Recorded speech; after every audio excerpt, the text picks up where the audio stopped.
गिबियावनो बयखौबो बड' निउस इउटुब चेनेलनि गोदान खौराङाव बरायबाय। नोंथांमोननि थाखाय बे समाव माखासे खौरां लाबोदों। भिडिअखौ जोबजासे नायलांनो दाबाव आरो चेनेलाव गोदानब्ला अन्नानै साबस्क्राइब खालामना बेल आइकनआ अलाव होनानै ला आरो भिडिअखौ लाइक कमेन्ट शेयार खालामनो गुरै खावलायबाय। दानिया फैदो दिनैनि खौराङाव। गिबि खौराङाव दङ क'क्राझार सोहोरनि खाजोना बारनायखौ लानानै गोख्रों हेंथा खालामदों क'क्राझारनि थागिबिफ्रा। क'क्राझार मिउनिसिपेल बर्डनि खाजोना एबा टेक्सनि बिबां बारनायखौ लानानै क'क्राझार सोहोर सांग्रां नोगोरारि गौथुम थामहिनबा क'क्राझार सोहोर हस्टन नागरिक मन्चनि बानजायनायाव खाजोना बारनायनि हेंथायै हानजा सुनाय हाबाफारि बानजायदों। हाबाफारियाव बाहागो लायो क'क्राझार सोहोर सांग्रां नोगोरारि गौथुमनि आफादगिरि लोगोसे आगुनि बिटिसिनि लेङाइ गाहाय मावफुं सोद्रोमा खाम्फा बरगयारि बिपि जिल्लानि MLA दनेश्वर गयारि, क'क्राझार सोहोरनि सानसुमै दैदेनगिरि आरो गुबुन गुबुन हारि माहारिनि नोगोरारिफ्रा बाहागो लायो। क'क्राझार सोहोरनि राजमेला फोथारनिफ्राय हानजा सुनाय हाबाफारिखौ जागायनानै मिउनिसिपेल बर्डनि मावखुलिसिम थांनानै क'क्राझार मिउनिसिपेल बर्डनि मासिगिरिनो गोसोखां बिलाइ गथायगोन होननानै मिथिनो मोन्दों। फेरगाव आरो बाक्सा जिल्ला फोनांजाब मोनसे गोनांथार लामाया खुंथायजों नेवसिजादों। उदालगुरि जिल्लानि फेरगाव आरो बाक्सा जिल्लानि जलथेंफारा नावकाटा फोनांजाब मोनसे गोनांथार लामाया दिनैसिमबो सरकारनि नोजोराव गोग्लैयाखै। बाथाबारिनिफ्राय जलथेंफारासिम गासै 2 किल'मिटार जानथायनि बे लामाया दैज्लां बोथोराव हान्था मेला खालामनायनि बिथिङाव ओनसोलनि रायजो राजा जर'खायै फरायसा आरो बेरामिफ्रा गोबां जेंनाफोरजों मोगा मोगि जानो गोनां जायो। माखासे सरकार फैबाय थांबाय, नाथाय दिनैसिम मोनसेबो सरकारा बे गोनांथार लामानि जेंनानि सायाव जेबो राहा लायासै। बेनिखायनो सोलिफु सरकारखौ बे खामानिखौ मावनो ओनसोलनि रायजो राजाफ्रा खावलायदों। बर' गथ'नि मोनसे गोजोनथाव खौरां। फुटबल गेलेनायनि गेजेरजों बर' हारिनि थाखाय फिन मुं आरजिनो आरो देरगानाय लाबोनो सिगांदों गुबुन सासेबाव बर' फिसाया। उदालगुरि जिल्लानि खाग्राबारि दखरानि सिङाव थानाय नलबारि बाथाबारि गामिनि जिन्थु बर'आ मुम्बाइनि रिलायन्स एकाडेमियाव फुटबलनि सोलोंथाइ लानो सायख'जादों। जिन्थु बर'नि बे खौरांखौ मोनना ओनसोलजों लोगोसे गासै बर' हारिया गोजोननाय मोन्दों। गुबुन फारसेथिं भारत रायजो फुटबल दोलोआव गोख्रों जोलुर गेलेगिरि उपेन्द्र नार्जारिया सायख'जानो हाबाय।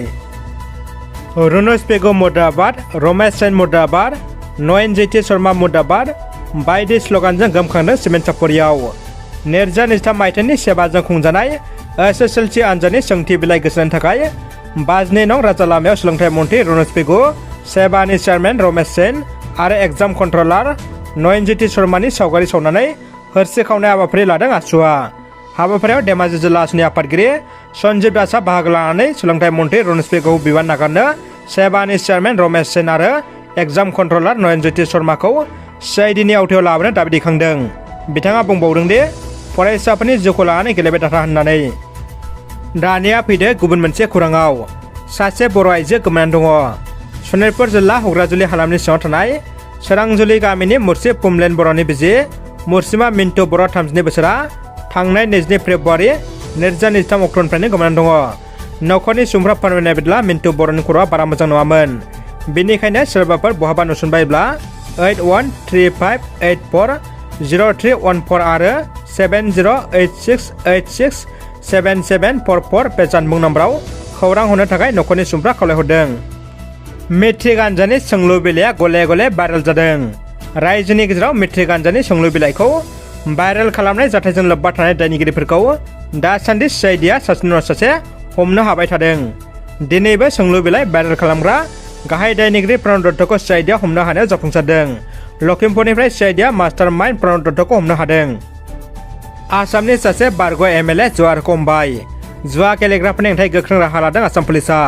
दिनै डिब्रुगड़नि बैरागिमननिफ्राय नाहरकुटियानि बारग' MLA नरेन सनवालजों लोगोसे खमैबो 7 जुवारफोरखौ आसाम पुलिसा हमनाय जायो।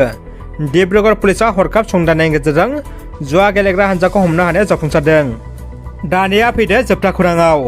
आसामनि गिबि मन्थ्रि डक्टर हिमन्त बिश्व शर्माया थांनाय 16 मार्चनि मोनायाव मोनसे टुइटनि गेजेरजों फोरमायदों दि आसाम बर्ड आनजादनि सोंथि बिलाइ गोसारनाय जाथायनि सोमोन्दै गोदान खौरां मोननायनि जाहोनाव मेट्रिक आनजादनि असमिया आयदानि समफारिलाइखौ गोदानै खालामफिननो सेबाखौ सुबुरुन होबाय। मेट्रिक आनजादनि सोंथि बिलाइ गोसारनाय जाथायनि गुबै दायनिगिरि लखिमपुर लहित काबुलि गोजौ फरायसालिनि गोरायुं आरो आनजाद मिरु सामलायगिरि प्रणब दत्तखौ हमनायनि उनाव सोंथि खालामनायाव असमिया आयदानि सोंथि बिलाइ गोसारनायखौबो गनायनानै लादों। लोगोसे बेखौ नोजोर होनानै गिबि मन्थ्रिया असमिया आयदानि समफारिलाइखौ गोदानै खालामफिननो सेबाखौ सुबुरुन होबाय।